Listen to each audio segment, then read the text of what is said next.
నమస్తే, welcome to Sakshi exclusive. మనకు college అంటే భవిష్యత్తు. పిల్లలు ఏదో ఒక మంచి దారిలో నడవాలని తల్లిదండ్రులు ఆశించే స్థలం.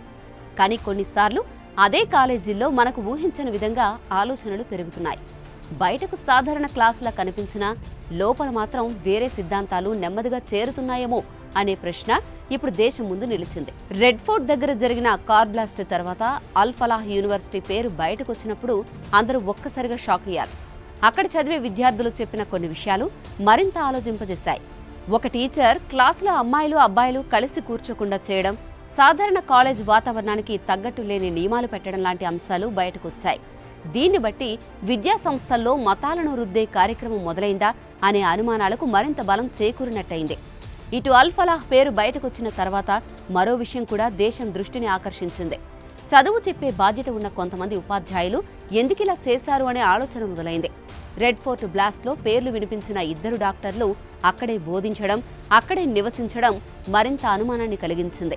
సాధారణంగా రెసిడెన్సీ రౌండ్లు, క్లినికల్ క్లాసులు, లైబ్రరీ టైం లాంటి విషయాలతో నిండే కాలేజ్ జీవితం ఇక్కడ మాత్రం వేరే కథ చెప్తున్నట్టుంది. విద్యార్థులు చెప్పినట్టుగా క్లాస్ రూమ్లో వాతావరణం నెమ్మదిగా మారుతూ ఉండడం, గుట్టు చప్పుడు కాకుండా కొన్ని నియమాలు అలవాటయ్యేలా చేయడం, సాధారణం కాని మార్గాన్ని సహజంగా చూపించడం లాంటివి కేవలం చదువుకే సంబంధించినవి కావు.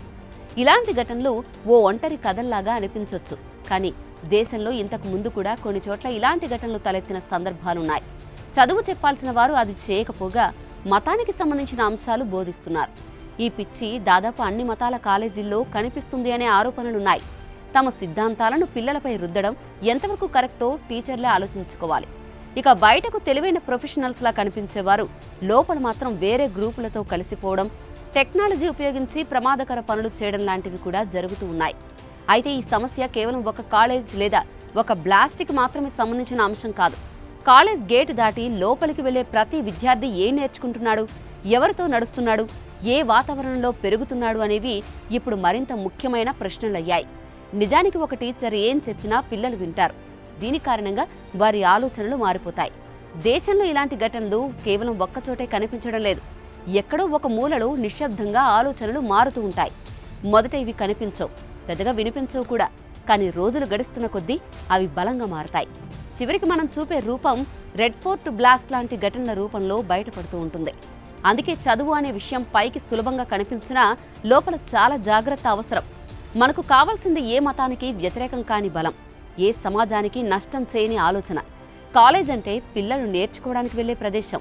అక్కడ భయం ఉండకూడదు, అక్కడ దాగిన సిద్ధాంతాలు ఉండకూడదు, అక్కడ విద్యార్థిని తప్పుదారిలో నడిపించే వాతావరణం అస్సలు ఉండకూడదు. రెడ్ ఫోర్ట్ ఘటన మనకందరికీ ఒక గుర్తు.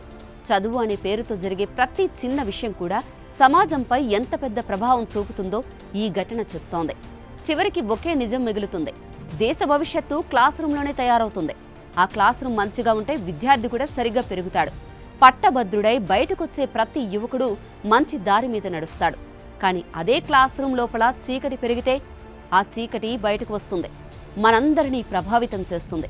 అందుకే ఇప్పుడు ప్రతి విద్యా సంస్థ ఒక మాటను గుర్తుంచుకోవాలి: చదువంటే కేవలం ఒక పుస్తకమే కాదు, అది ఒక ఆలోచన. ఆ ఆలోచన సురక్షితంగా ఉండాలండి. లేదంటే దేశం మరిన్ని రెడ్ ఫోర్ట్ బ్లాస్ట్ లాంటి ఘటనలు చూడాల్సి వస్తుంది. This is Aruna signing off.